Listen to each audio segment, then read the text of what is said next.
I've read many reports, the newspapers. I've listened to many programs on this death, on his murder by the police.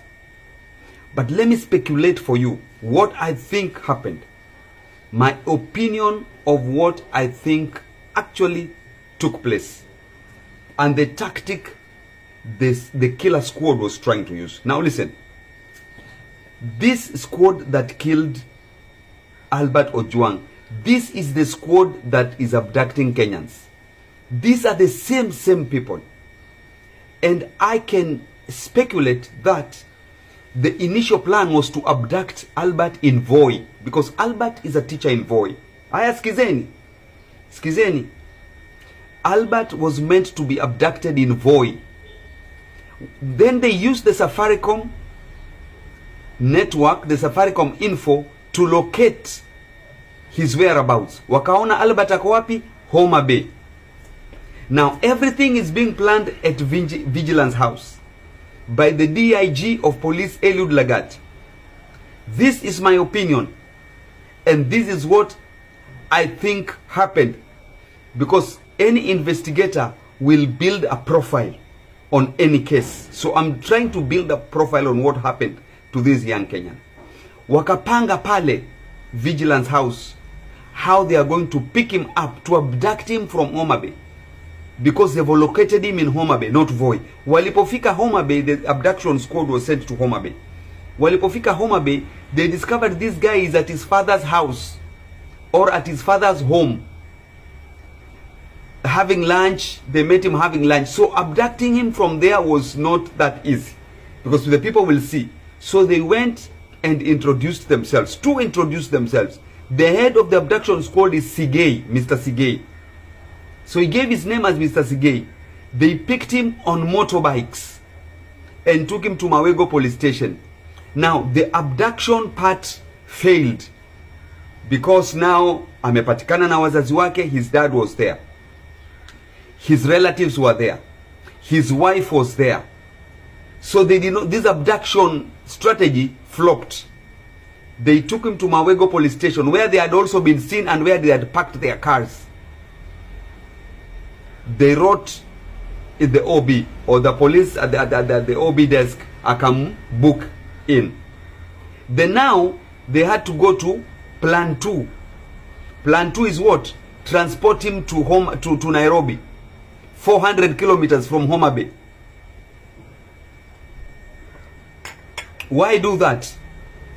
Why do that? Now the plan is to kill him, because Albert Ojwang now has come face to face with the people responsible for abducting Kenyans. Now listen, over 60 Kenyans, over 30 Kenyans, I'm sorry, over 30 Kenyans are still missing. Official reports, over 60 were killed. Many abductions taking place. Now this is the squad that is doing that. There is no other squad, or this is part of the squad. So Albert Ojwang has come into contact with the squad. Now as they are bringing him to Nairobi, they were beating him, kwa sababu ukisikiza that call that his friend made to him, Albert Ojwang is disoriented in a way. He is disoriented because he has been thoroughly beaten first, because when these guys arrest you, they start beating you. It's well known. They start hitting you on the head, on ribs, wapi wanakupiga tu.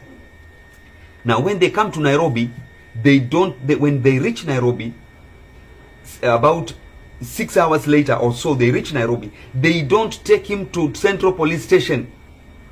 Now listen at how I'm building this profile, this criminal profile, this crime, and how it took place. My opinion, I repeat, my opinion. They don't take him to Central Police Station.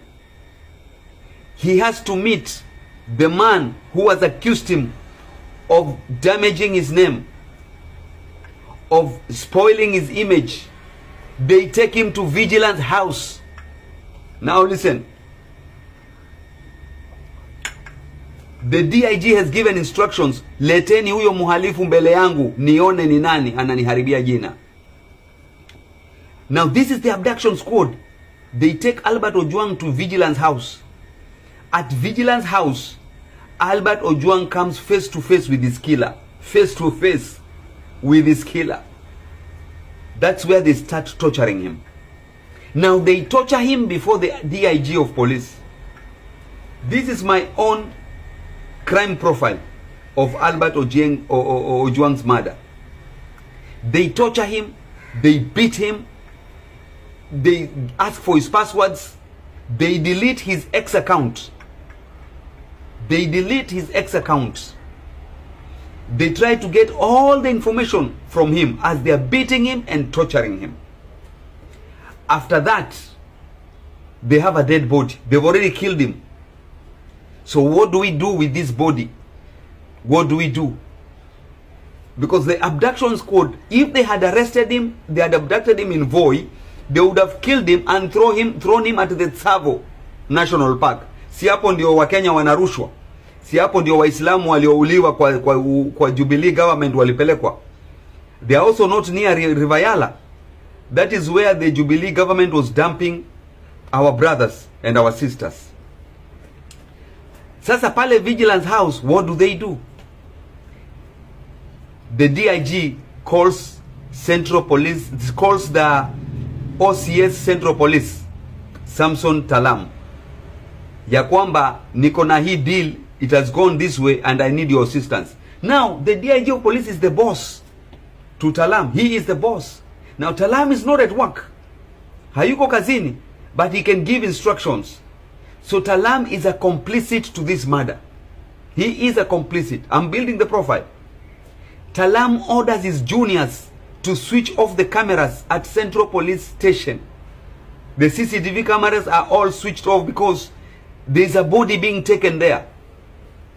Not a person, a dead body. So they take his body from Vigilant House to Central Police Station. Then they book him. Now the policeman who booked this, the late Albert Ojwang, our patriotic Kenya, his name is Mohammed Rashid. He is part of the network, but he is following instructions from his bosses. He is booking him as someone who is alive, but actually it's someone who is either unconscious but most likely dead. That's why they put him in his own cell.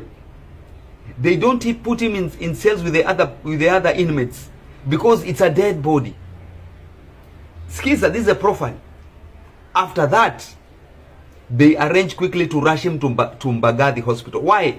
To build a picture that this guy was brought in unwell, or he was brought in, he knocked his head on the wall, and now we have taken him to Mbagathi. By the time he reached Mbagathi, they claim he died there. No, they just took a dead body to Mbagathi.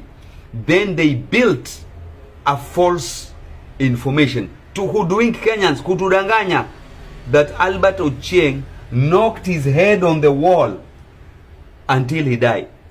Now, try knocking your head on the wall 3 times and tell me what happens. The pain, you will not even die. And even many people who commit suicide, they never use that method. Have you seen the profile? Have you seen why they killed him? He came into contact with the abduction squad. Now, if we can get the people who took him away from his father's home, the 6 men, we have sorted abduction cases in Kenya. And this is where we want Dr. Ruto, President Ruto, to come in. Those guys must be arrested for abductions to end in Kenya. And DIG Eliud Lagat must resign for investigations to take place. And IPOA, you should not be standing with the police, because these are the people involved in the crime. You are an independent body. We don't have trust in you.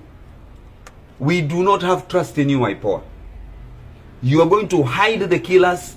You are going to cover up the murder, and we are watching you.